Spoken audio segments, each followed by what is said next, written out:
Welcome to today's Master Coaches Wednesday Weekly Buzz. I'm Bob Bertucci with fellow Master Coaches Kathy George, Bill Walton, and Mick Haley. Our topic for today is pro volleyball in the USA. So I'm going to cover a little bit of history. Historically, our USA women's and men's national teams have been very strong. Since the early 80s, our national teams have been winning many Olympics and world championships. But in the USA, our attempts at pro volleyball leagues has seen a fair share of promising starts and abrupt stops. For example, in 1975, there was a league called the IVA. In fact, I still have one of their volleyballs. I have a program, actually. I have an IVA. You're aging program. yourself, honey. You're aging yourself, Bobo. I have a signed picture with Rudy Suara on it. Oh my gosh. Well, that only lasted a few years, and then Major League Volleyball came into existence 87 to 89. They had a tape delay with ESPN. Major League Volleyball, unfortunately, folds halfway through the season on their third season due to financial losses. Again, in 2002, the United States Professional Volleyball League lasts for 1 year, 2004 to 2005. And they actually had their first season and only season. As of 2019, in the United States, we have actively 2 leagues playing right now. The National Volleyball Association, a men's league founded in 2017 with 12 men's teams. And then Athletes Unlimited, a women's league that started in 2021 with a complicated format of teams and tournament play. And the only other thing we have is of course, the Pro League in Puerto Rico that's been going on for quite a while. So that kind of brings us to 2023, the beginning of a new league for women's volleyball, the Pro Volleyball Federation. So without any further ado, Kathy, I'm going to ask you if you would introduce our guest to our audience, and we'll get on with pro volleyball in the USA now. Yes, well, welcome, Jen. We're so happy to have you on the program and excited to hear about what you're going to, how you're going to inform us with everything that's going on coming up. But Jen is the CEO of this Pro Volleyball Federation, and you've had quite a strong business career before that. And even before that, you had your interest in volleyball as a stellar middle blocker out of Wayne State University, right? And a basketball and a volleyball star in your high school, and have had two kids. You still have them, and you're even coaching a club team, I believe, right, Jen? I am. Yes. It have to be my last season, of course, because this league will take precedence. But my 15 elite team, they're a pretty solid group. Yeah, and so you've kept your hand in it, even though your daughter's out of the program now. She's grown up. Yeah, I wanted to call it quits, but the director called and begged me, and he's like, "Come on now, you're the fun coach. Everybody loves you." And so I said, "Well, I'm an empty nester now. What am I going to do?" Okay, and then literally 3 weeks later, Dave called me, and I was like, "Oh no, how do I handle all of it?" So yeah, it's been good.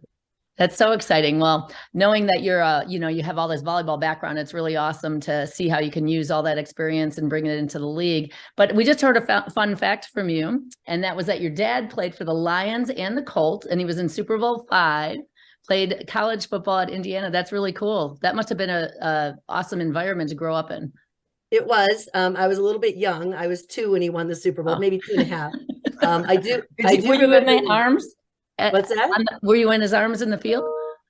For sure. Yeah, he definitely has pictures of that. But I do remember very, very long waits as a toddler for him in the locker room. Yeah. He retired, I think, in 73. It was funny. We were packed and ready to go to Houston.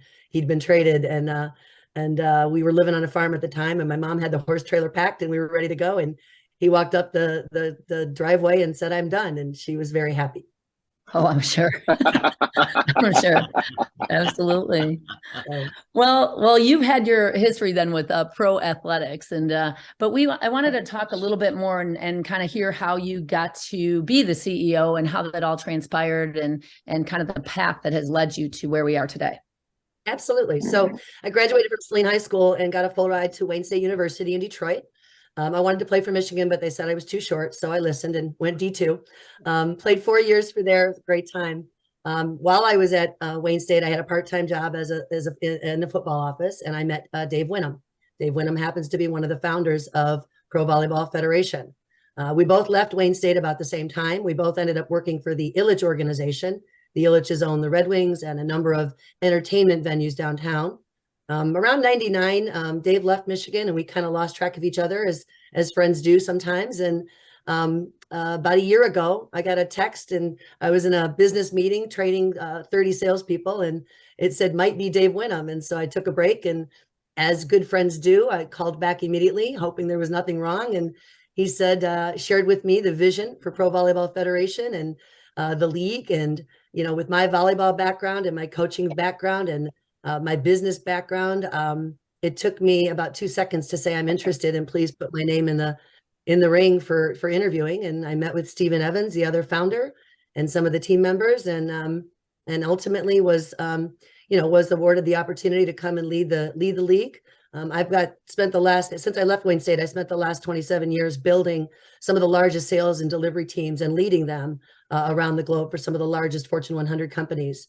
And so, knowing the volleyball and knowing what these women have to go through, one of my very close friends and roommates from Wayne State ended up going to Germany and playing for 3 years. And I heard some of the stories and the interesting times that she had over there. And I just knew it was time. It was time that this worked. It was time to be ready for this to work. And I wanted to lead it and to lead this group and make it happen for our US players. That's a big story. That that's awesome. That's awesome to hear. Can you help us just give us a little bit of an overview of where we're at now, or how this is at this current point and where it maybe began? Sure. Well, as you can imagine, back in November, we announced the announcement of the league. And then 2 weeks later, we announced the Grand Rapids team.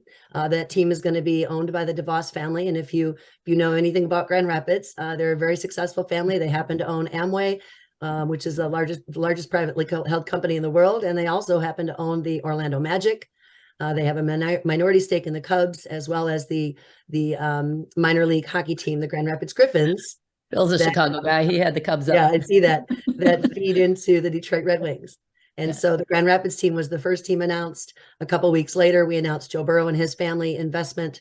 And as you can imagine, after that investment, which we did make at the AVCA convention, in between the semifinals and the final matches, things went off the hook. I mean, lots of interest and ownership.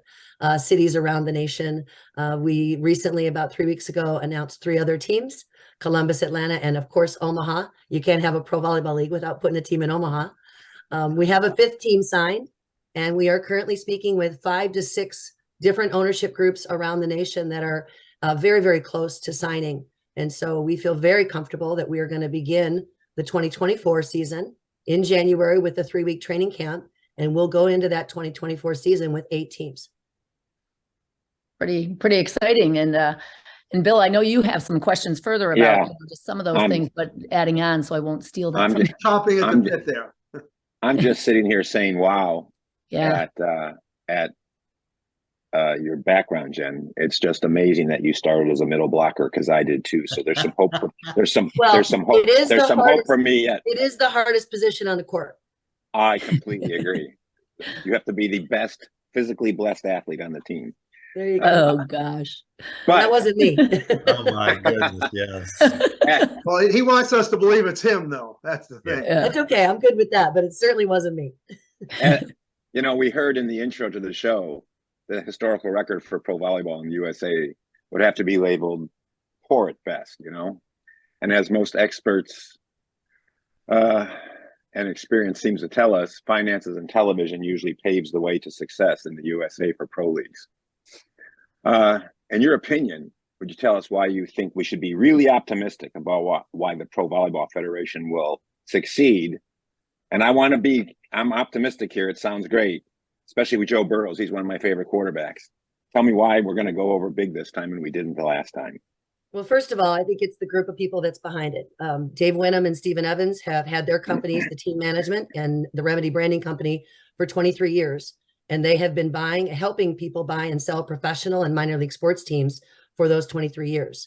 In addition to that, their organizations have helped manage, consult, and advise on professional sports ownership groups on how to run both front and back office, as well as, contracts and venues and things like that. So the group behind Pro Volleyball Federation is very steeped in their knowledge and experience of how to run a pro league. In addition, this group has also, over the past 23 years, produced live events from tavern size to stadium size. You can see some of our social media. That's all done in-house. And so when it comes to this league being different, it's the fact that we have expertise in leading the league. We have a different team market model, right? We have ownership groups that are going to own teams separately in markets. The league is not owning the team. It's the ownership groups in the markets, right? And then the last thing is obviously economic viable model. And the last thing is really having the time to get it done right. You've heard us say that we want to have all of our teams announced by the end of March. That's a self-imposed deadline because we know that these teams need the time to get it done and get it done right, from ticket sales, sponsorship sales, hiring their coaches and staffs, getting the players signed, and making sure that they fill the stadiums. And that's why I firmly believe and left a very successful 27-year career in staffing to make the league, to come help these guys make this happen. It's a good point. It is. My husband looked at me and he goes, "It better work." And I said, "Of course it's going to work." As every good husband would do, right? As every good husband would do. Thanks, honey, for the threat. That's why it's going to be different, Bill. You did talk about like some of this. Any ideas on like television tickets? And that's all handled from the franchise itself. So they're tackling that, but overall there's a television deal, I would think, or maybe not. As you can imagine, let me kind of start at the beginning. Dave and Stephen over the years have built very good relationships at many broadcast networks. And about 3 years ago, the Big Ten Network, ESPN and Bally's all shared with them individually that women's NCAA volleyball had risen to the number 3 most viewed sport, right behind football and basketball. And it was then that Dave and Stephen realized that it was time, because of the excitement of the sport, because of the popularity of volleyball, that it was time that to get this league moving and to do it right. And so, that's why now is the right time. And that's why I think it's going to be different, because as you just jump into a club tournament, right? There's 600-700 teams at these club tournaments, and it's not just one in every state. It's many in every state. Absolutely. I needed my rollerblades when I was recruiting.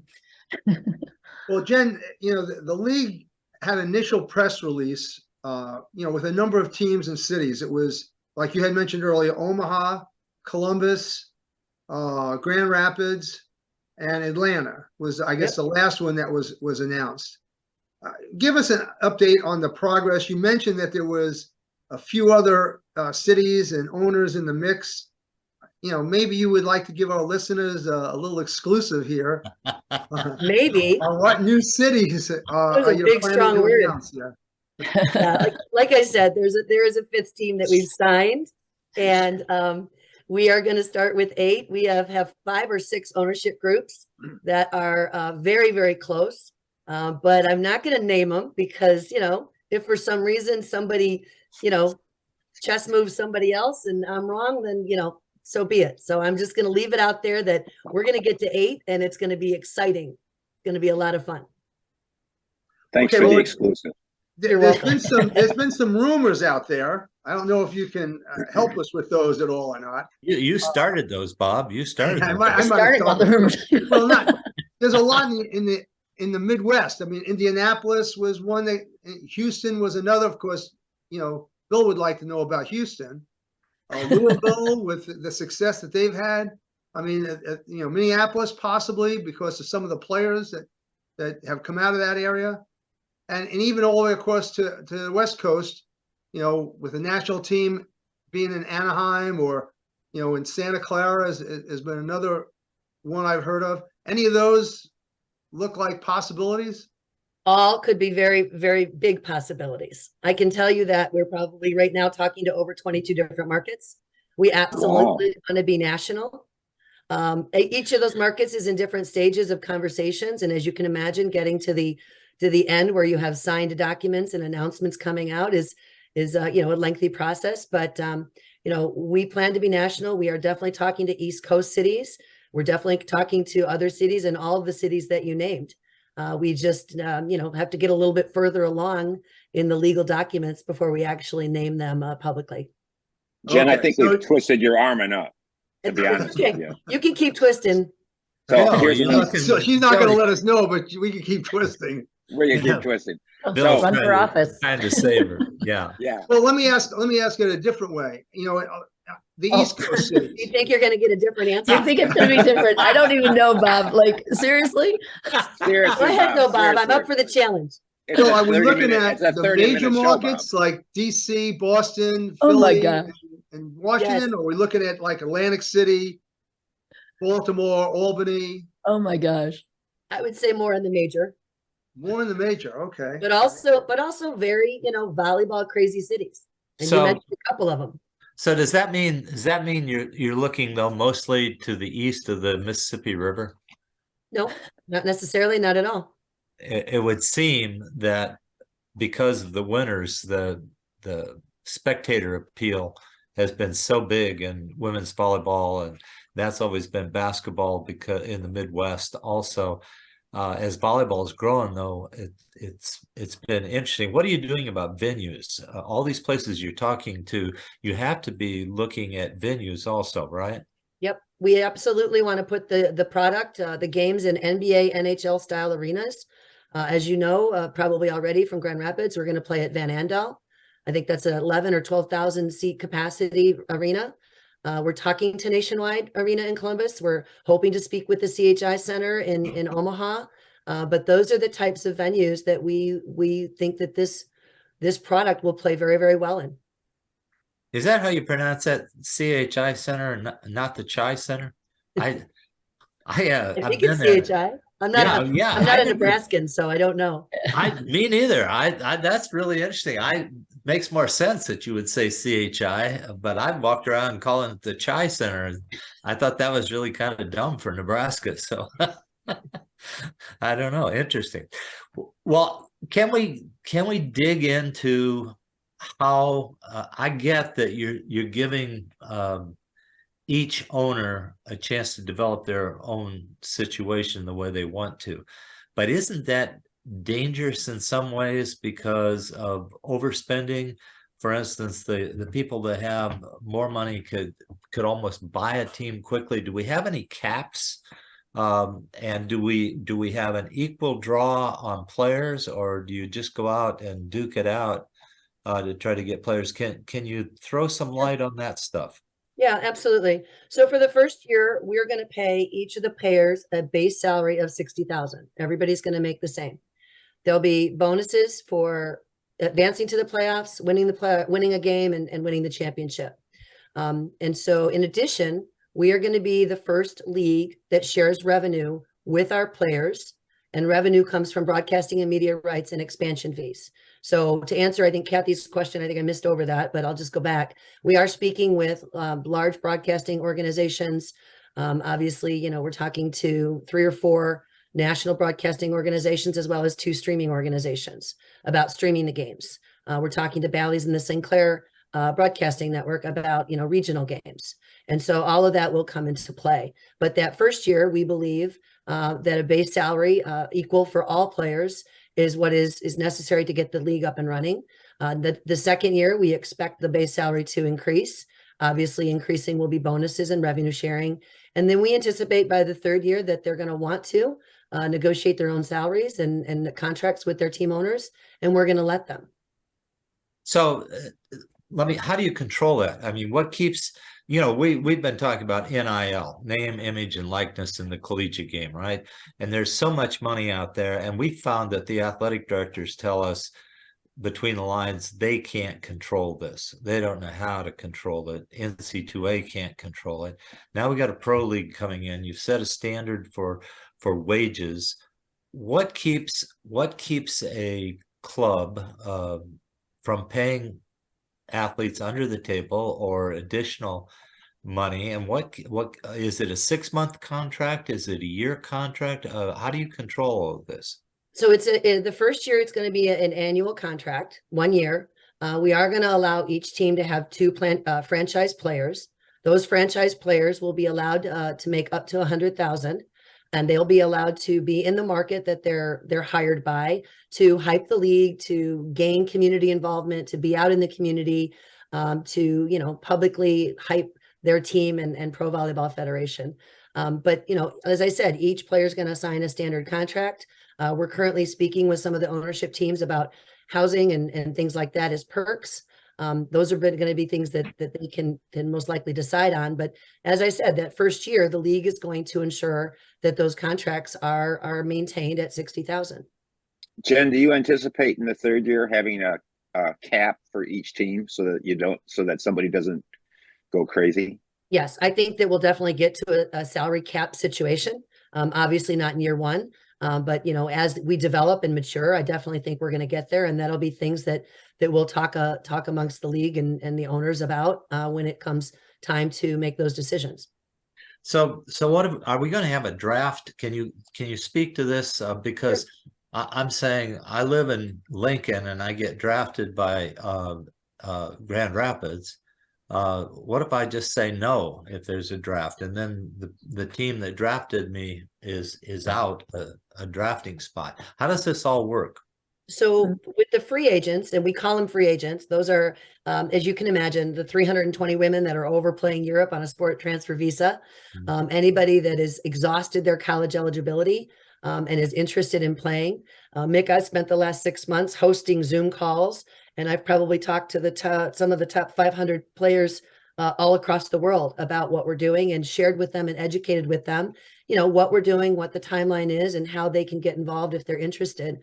And so we're going to allow coaches once all the coaches are named, I'm going to be sharing that information, that player roster that I've been developing over the last 6 months. And as you can imagine, it's extensive. We're going to share all of that with the coaches once all of the coaches are named. The coaches are going to get it at the same time, to be fair.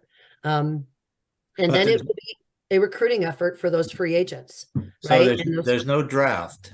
There's no not for the free agents. Not for the free agents. As you can imagine, they're all over the world, right? Some have already signed contracts in Europe. Some are coming back. Some I've spoken with are in their 4th or 5th year, and they're done with playing in Europe and are absolutely going to want to and try to play in our league next year. They're kind of all over the place. And so having a draft for them is really difficult. But we are going to have a college draft. We're currently working with the NCAA about when that can be. We don't want to jeopardize anybody's eligibility.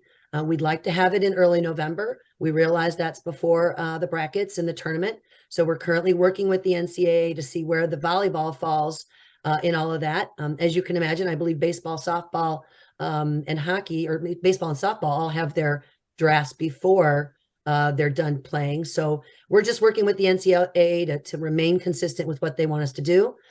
We might have a very exciting draft event the day after the finals in Tampa next year. So 2 things. So what if I'm a coach and I draft a college player? Why can't I draft a college player, somebody in college? I mean, the right to work laws don't preclude players from coming. The only reason football has a 2-year or whatever they have is simply to get their bodies ready for contact, is what I've been told. But NBA is talking about taking them right out of high school and putting them in their Gatorade leagues or those kind of things. And the second part of this question, I'll let you just go for it after this, but what about the foreign athletes? There'll be a lot of foreign athletes that want to have a shot at living in the United States and be able to pay for it, without losing money and not having that experience. So where are you guys on that? Okay, so first question is the draft. So anybody coming out of 2023 that has exhausted their college eligibility will automatically be eligible for the draft. If they still have college eligibility, they'll have to declare and apply for the draft. I see. Okay. To your point, you can't So stop. so you can get a college athlete. She decides, I've done everything I can do in college. Now I want to go to the league like the other pros. Then they still could apply and be drafted later. Right. They need to declare. So we'll have a process for that. In your second question, we are going to allow in that 14-team roster, each ownership group and coach to hire up to 2 international players. Number one, we believe it's the right thing to do. Number two, we think it'll bring up the level of play. In year one, as we're only going to have 8 teams, you're talking about 16 international players.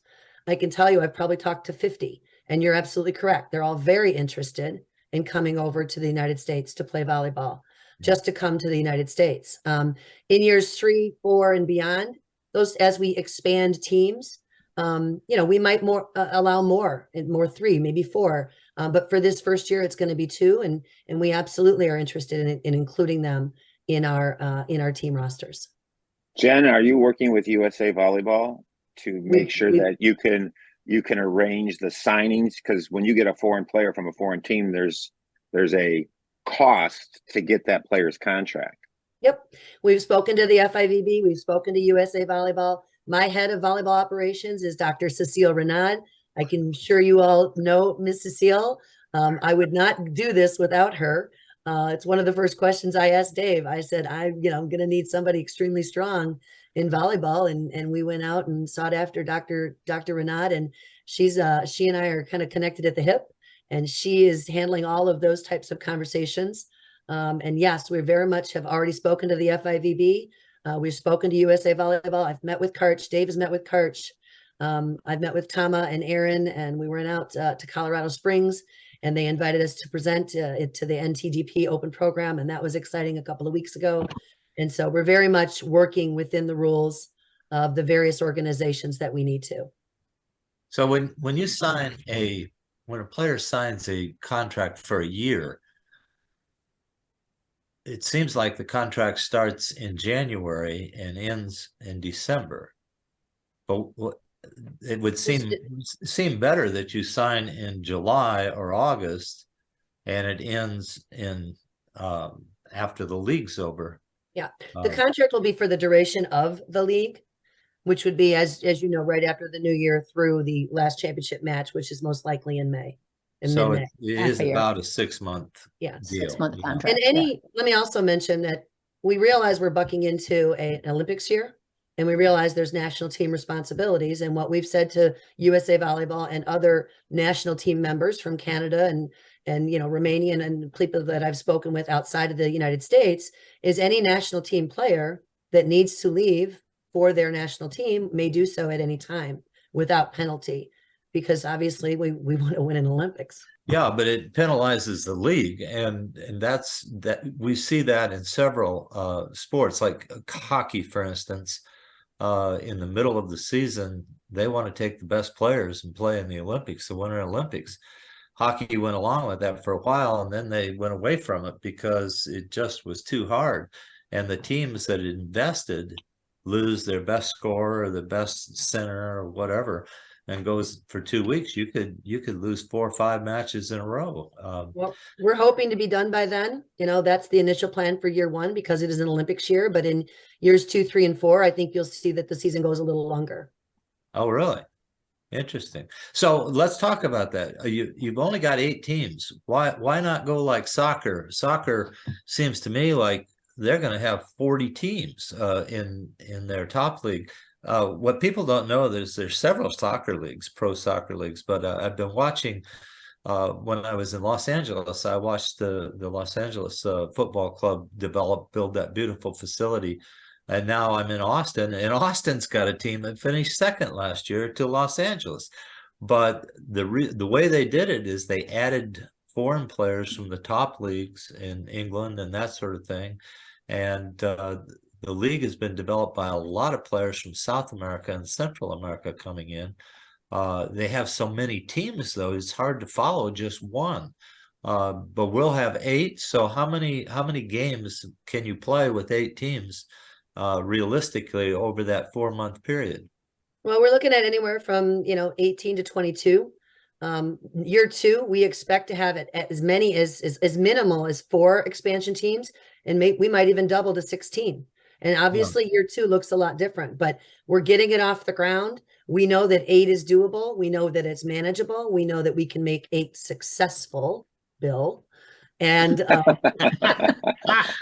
to give it to him, Jen. That's what our goal is. Right? Our goal is to build a successful league, and we know that 8's the right number for year 1. Year 2, it might be 12, it might be 16, but it's going to be successful, and that's why 8 the first year. So I look at my math. My math says 8 clubs, 7 matches, play twice, that's 14 matches, play 3 times, that's 21 matches. Well, maybe we'll have some friendlies with Puerto Rico or some other. All right.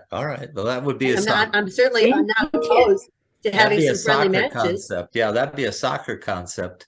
Would be interesting, wouldn't it, to do that, because they do those leagues, those 4-team tournaments all over the country in the middle of their season, for crying out loud. Right. So that's pretty interesting. But if let's just say 2 matches per week, okay? If you do 2 matches per week, and you've got basically February, March, and April. Too much math for me, Mick. I know, but that's 12. Getting That's into the 12 weeds weeks. now. That's 12 weeks. That's 2 matches a week. Are you thinking, you're not thinking playing more than 2 matches a week? No, but I'm also not thinking about playing 2 matches every week. Yeah. Okay. Right. Some weeks it'll be 1 match, because one of the things you hear from the players is consistently playing 2 matches every single week is tough. Takes a toll on their bodies.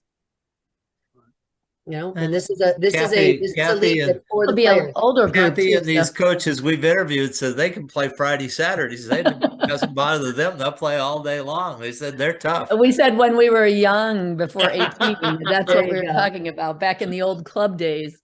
Young being the optimal word there, Kathy. Well, Jen, I have another question for you, just changing gears a little bit. Oh, no, Bob. With athletes at United and love volleyball, possibly, in the wings, how's that going to impact Pro Volleyball Federation? Have you guys addressed that at all? Absolutely. We've spoken to Cassie Lickman, and we applaud what Athletes Unlimited is doing. They've moved to the fall, so they aren't going to affect us at all. In fact, I think they might help us with giving our athletes another opportunity to be training in the gym. Athletes Unlimited, as you know, is a more of an event. It's a 5-week kind of, they all stay in the same location and the fans come to them. So a little bit different concept. As far as Love goes, I mean, they have not come out and said what they're going to do. At this point, we don't see them as a competitor to us. We're playing in, 10 short months. I like it. Well, one last question, Bob. I didn't want to shift gears just yet, but I want to know about the playoff. 8 teams. Can you have more than 2 teams in a playoff, or would you take half the league and have a 4-team playoff? Yeah, the first year we're looking at a 14 playoff, and we know there's a complicated point system over in Europe, and right now, again, year 1 will mature. We'll probably do things differently 2, 3, 4, and beyond. But right now, we're most likely going to have 1 versus 4 based on team record, and 2 versus 3, right? If there's a tie, we'll go head to head. And if there's a tie, we'll go points for and against, the way they typically do it. But we see that as a championship Final Four type event, maybe in a neutral city that everybody can get to pretty easily. Maybe it's in Nashville at Bridgestone or something like that.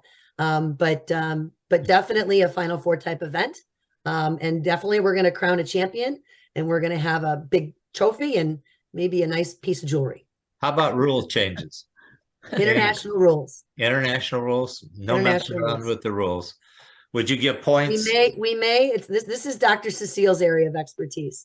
We may look at potentially 8 substitutions. I think you've spoken on that a couple times, Mick, if I have actually. if I'm not incorrect. So Yeah, I think that would be a good addition because it gives you a chance to specialize a little bit more and gets more players into the game. Would you offer more than 1 point to the winner if they had a 3-0 sweep?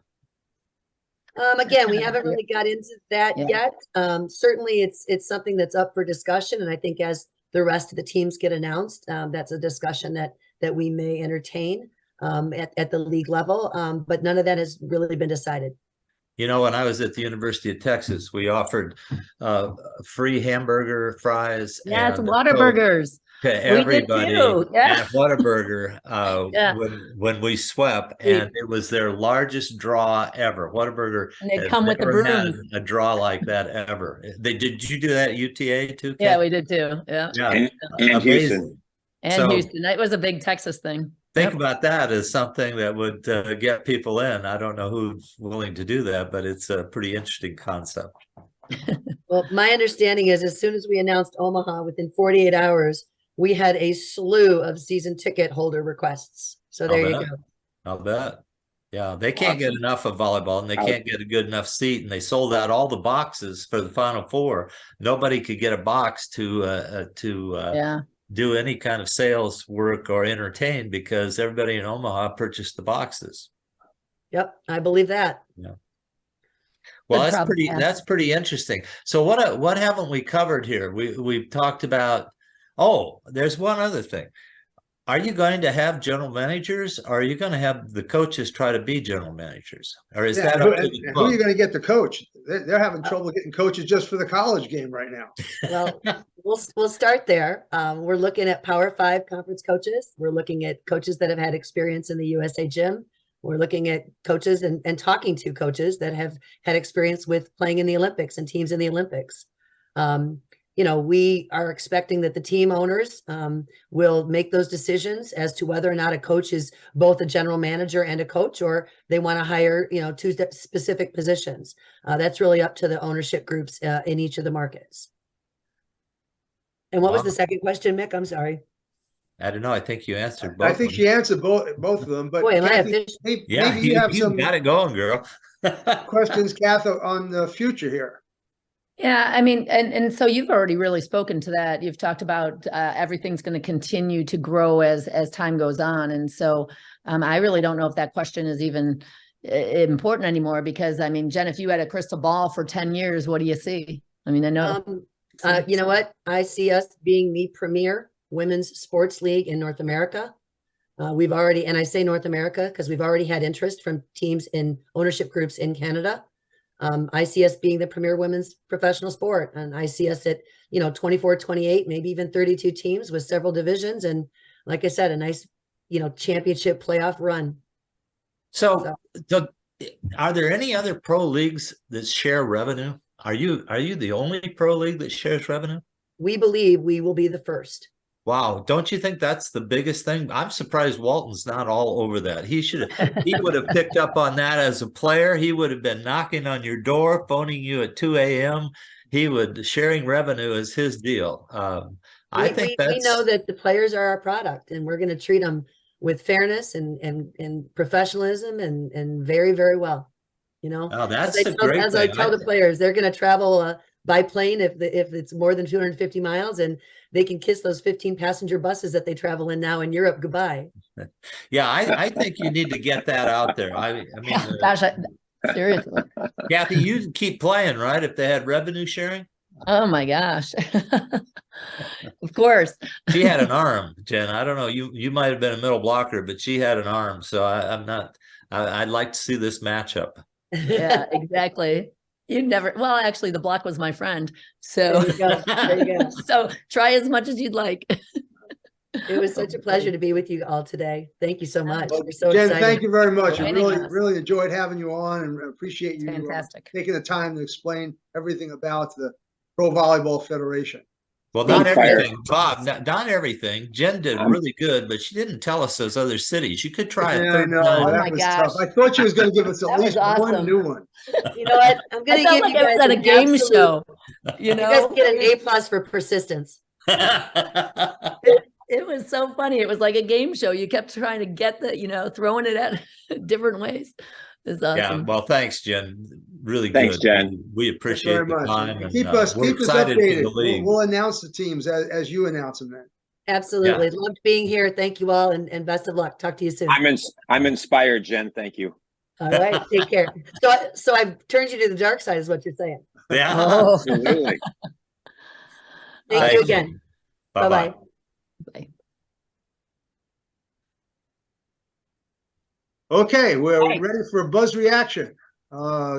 Thoughts you have, Kathy? I'll let you go first today. I'll tell you, Jen was obviously very thorough. So she was, first of all, she kept you off of that all, Bob. I like that. I liked how she I was trying my best. you were so funny. But no, I thought she did a great job and was very thorough. And as a league, you can see that they've thought of almost everything that we threw at her and probably more. So I thought it was very impressive. I didn't think she dealt with what owners do. There's no cap on this, and Yeah, owners want to win the first year. There's going to be money. she No. did say that. What she said was in the first 2 years, base salary and bonuses for winning and stuff, but that's going to be the standard for the first 2 years, and then the third year, players are free to do their own negotiating for contracts, and then they will have a cap. Yeah. So the first 2 years, the cap is essentially that everybody gets paid the same thing the first 2 years. Well, Exactly. I also heard some, one other thing though, Bill. That's right. There is some possibilities for perks. I mean, Yeah. if you're in, let's say Michigan at Grand Rapids, you might be able to make money on the side selling Amway. Or maybe if you're in Omaha, Oh yeah, If you won $1 million. oh yeah, I want that in my contract. In the off season, I'm going to sell Amway. Yeah. Get a grip, Bob. Get a grip. That's not or a maybe in Omaha you're getting free car washes. So. No, what did Pettit always push? What was the sandwich company that sponsored all of his Runza sandwiches? But seriously, sandwiches you want in a year. Bob did pick out that she said that there could be other bonuses, housing, there could be you maybe have a car. I mean, all of those kinds of things. For That athletes starts adding up at a point, and that's the fear that I would have the first 2 years, that somebody could buy the championship. And even two international players, if you get the setter or you get two arms and you get a US setter that's been a national team setter, and there's 6 or 8 of those available, I think, you're ready to go and win this thing. So I think there's going to be a tremendous amount of negotiating and back and forth. It's going to be worse than college coaching, trying to recruit these players the first 2 years, don't you think? Well, the recruiting the free agents, there's going to be some recruiting stuff in there, and I agree with you that if the perks become an issue, but in the owners' meetings, I think what she was alluding to is for the first 2 years, the owners have all agreed that they're going to keep costs at a certain level and not go above that, because they want to make sure they survive the first 2 years. Well, we only know 4 owners, so how could they have that agreement? Well, that's being discussed when they negotiate with them when they come into the league. Yeah, when they pitch it. I mean, An owner wants to know. An owner wants to know.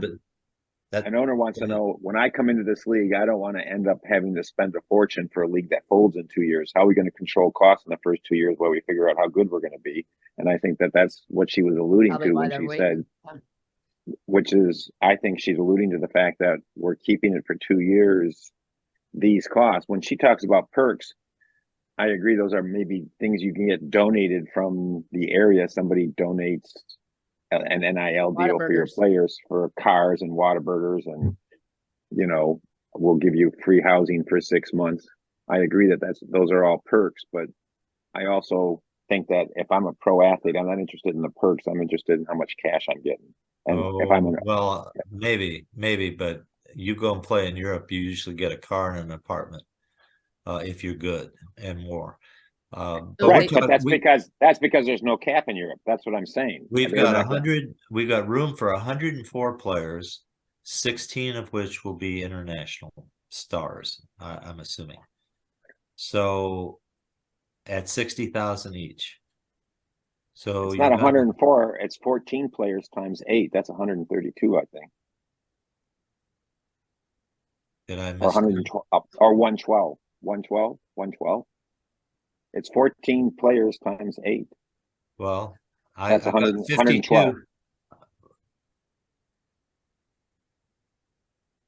Oh, 56. Yes, you're 112. You're right. 112 players minus 16 gives you 96 players from the U.S. that can be in the league with 16 pros on an 8-team league. And we don't have the 8 teams yet. But she seemed more definite than anybody I've talked to that there are only going to be 8 teams this year.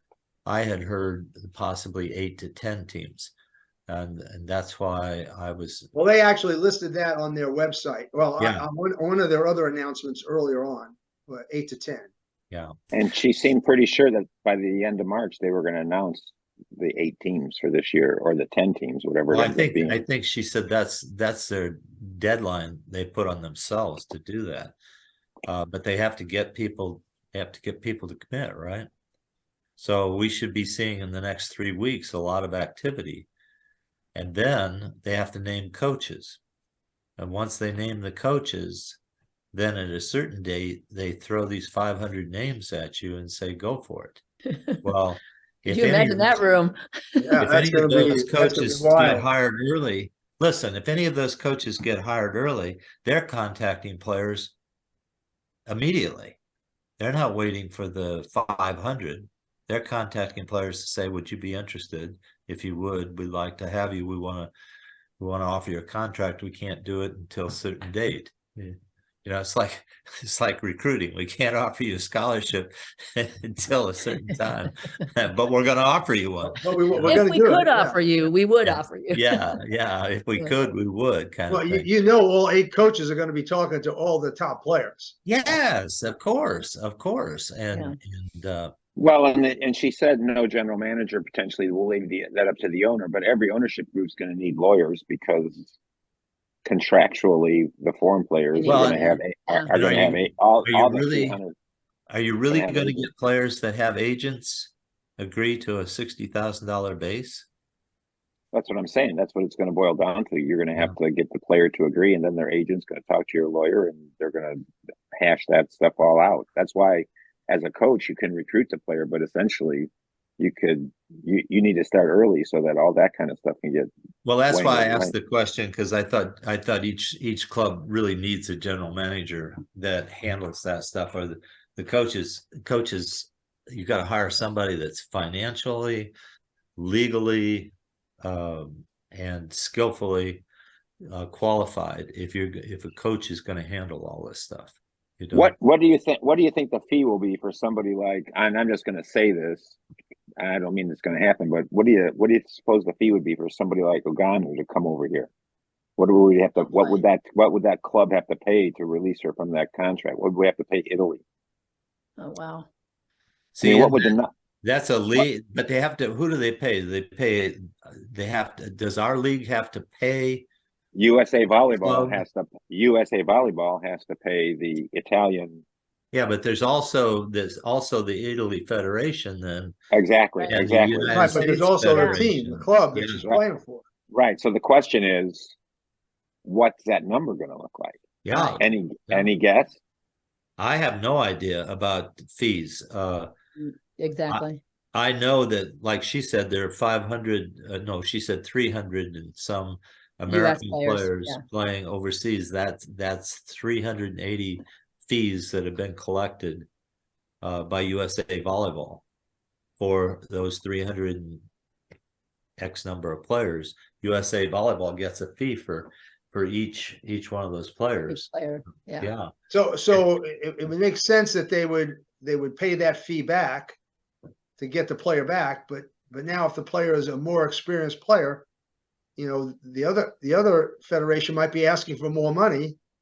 All right. And there's a possibility, but there's two groups. Bill pointed out there's two groups. There's the International Federation that basically owns all the players, and then there's the clubs and the leagues that pay owns the contract salary. Yeah, right. Yeah, I think that's where the bigger money is going to be, is with the particular clubs. Well, I'm not going to guess what it is. I'm wondering what that number is, because when you say you can get 2 pro athletes, that's not just 60,000 for them. How many thousands are you going to have to pay just to get them here? Let alone their salary. I mean, getting them here could cost more than what you're paying them, potentially. I'll tell you what, though, in this league, if you got 2 of the top scoring international athletes, you're going to have a chance to win, and everybody's going to come watch because they're going to bounce balls. Don't you think that Dews comes home, and don't you think what's her face from Cincinnati, the opposite? Why can't I remember? Thompson? Yeah, Thompson. Don't you think they both come back to the U.S.? Oh, sure, sure. But you got foreign players like Bricio, who've been making 500,000 in Kazan and in Turkey, and lately she played a 6-week thing in China, and then signed with another league for a short number of time.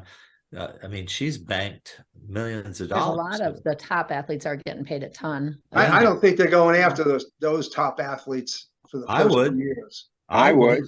Sure. But I don't know if the league is going to want you to do that. Well, I think they do. Why not? The league does want you to do you just said the cost involved. Well, if it's all flat right now, there's nothing you can really do to make it any bigger. We're going to pay him $60,000. Yeah, I'm going to pay him 60 grand, give him a car, give him an apartment. And do you want to be in the U.S.? And sell Amway. And, well, no, what I sell them on is the fact that as you make this league, help make this league great, you get to share in the revenue. That's what I sell them on. Exactly. And you get to live in the United States. Right. So you get a 3-year we're going to hire you every year for 3 years. And when we get to the 3rd year, you get revenue sharing. And of course, in the 3rd year, you get to negotiate your own contract. So did the revenue sharing not start till the 3rd year? I didn't. No, I think it starts right away. There's just no revenue to share the first year right now. Right. They don't know what it's going to be, but that's why in the 3rd year you negotiate your own contract and still get revenue sharing. Yeah, and is a revenue sharing, because we think of these questions now, is a revenue sharing based on actual revenue that comes in, or is it net after the expenses? Probably always net. It's always net. It's always net. Yeah, and when you say after expenses. And then when you say revenue sharing, just like with the National Football League, they don't call it straight up revenue sharing, but they base their salary cap based on the owner gets 40 or 51% of the revenue, and the players get 49% of the revenue, whatever that revenue is. That's how they set the salary. And then we're going to have a players' union very soon after that. Oh, very soon after that, because the players are not going to believe the league on the revenue sharing numbers, so they're going to organize. Somebody's going to organize them and come in and look at that and make sure that they get their fair share. You can see that coming right now. To make sure that some owner's bookkeeper is not stiffing them on the not cooking the books. Yeah, exactly. Those guys know how to cook the books better than any of us. But better than you, overall, I'm incredibly optimistic. They are first out of the gate, and I think that LOVB looked like they had a good plan, but suddenly they've gone quiet, and the Pro Federation is going great guns. You know, League One never really had, my understanding of League One, when we talked to them last year, their representatives and people around, League One never had a plan to do high-level athletes. They had a plan to get American volleyball kids playing in a pro league, run by women, coached by women, and that was their plan that initially started. I had a long talk with Dave Soji out in Hawaii about this, and he just said that Hirschman and these people that were doing this league really wanted something for their daughters to play in, and they really didn't really want to think about bringing in foreign athletes to make it good. They wanted it to be for American players. That was kind of a farm system through the junior club all the way up to that pro team. That's how I understood it. So maybe we have to have the other two leagues on and ask them about this, and ask them what they're going to do in response to what Jen has told us today.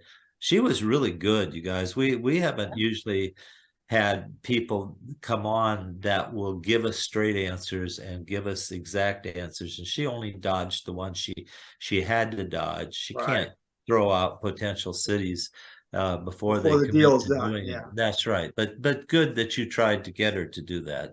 But she wasn't having any of it. Bravo. And that was pretty good. That was kind of fun to go back and forth like that. But boy, she was forthcoming in just about every other aspect that we asked. Well, I was interested in, if I heard her correctly, I named a bunch of Midwest cities, and she thought they're all in play. Yeah, she didn't flinch, did she? Yeah, she didn't like your East Coast cities, but she liked the ones she actually said that the East Coast cities, they're looking at the major cities, which is a little bit surprising to me because of the cost involved to going to some of those major cities.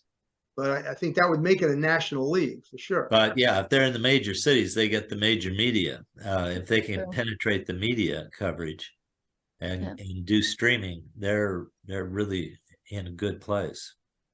And if you're the owner in one of those cities, you want to be in that city. You don't want to be in a smaller city. If you're an owner in a big city, you want your team in that city. Right. Yeah. I think next week our show is going to be, we're going to be discussing the transfer portal.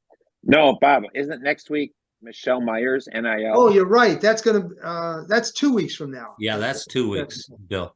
So Bill, let's go ahead and talk a little bit about next week.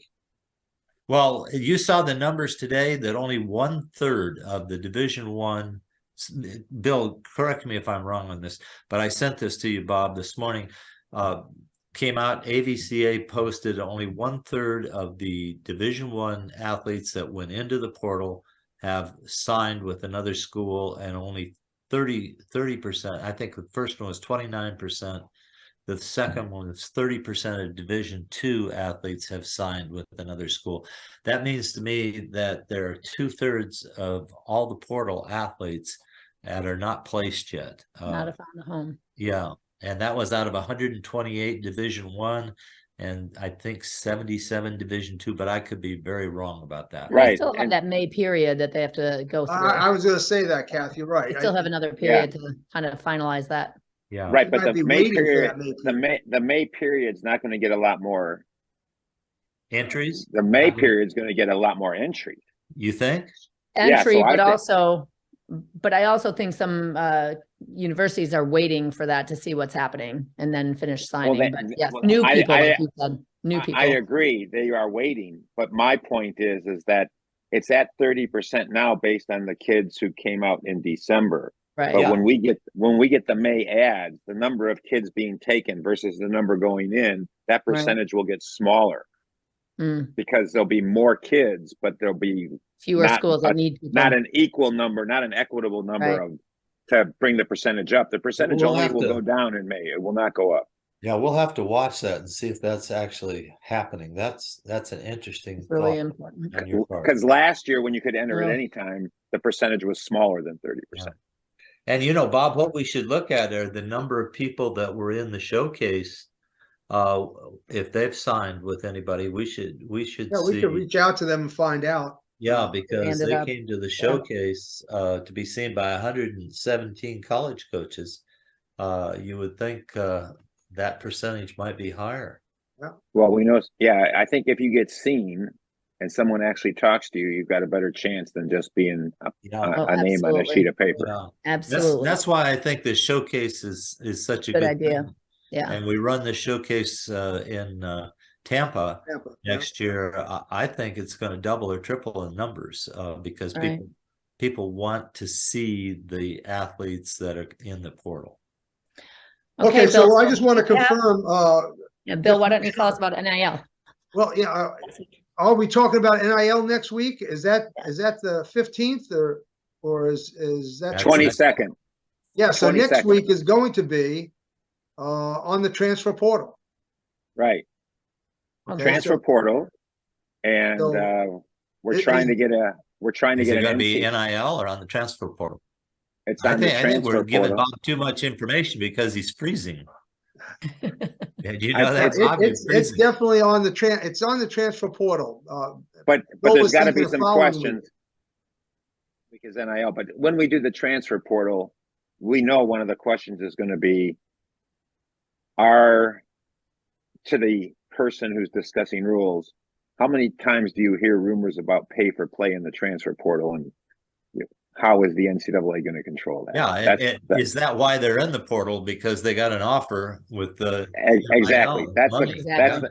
that's one of the questions we got to start asking, and we got to find someone who's willing to talk about it. So, and it's hard to get coaches to talk about it. So I've been reaching out to ex-compliance people from both the NCAA and institutions, and I hope to have one of them on next Wednesday. And I'd like to know from the coaches whether they think it's a blessing or a curse. And you can find out from the compliance people, is it an idea gone wild? Well, and I'm going to be, while I'm in Las Vegas this weekend, going wild. I am going to be, every Division I coach that will talk to me, I'm going to be doing a survey and find out if they think it's a blessing or a curse and give me their opinion. And We should if they give don't you a want me- microphone. Get out there and do.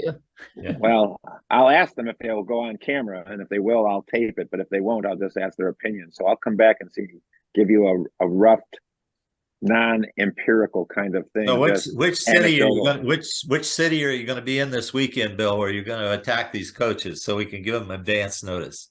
Las Vegas. What's in Las Vegas Vegas, stays baby. in Vegas. Okay, At you the can Red Rock. be. You can Depends be at what the time of gaming day. tables, and Bill Walton will come up and stick a camera in your face. There you go. All right. Well, Whichever next one you week it's going to prefer. be the transfer portal. All right, and we'll delve into coaches, players, all right, maybe even junior players and parents, and the whole new landscape it's creating. All right. Well, Sounds good. good show, Bob. Good show, Kathy. All right, Good show, Guys, we'll Bill. see it. Yeah, Nice going. absolutely. Go Cubs. No, go How Lions. about that? How about that? Lions and the Cubs. Go Awesome. Lions. Go Tigers. Let's go. Yes.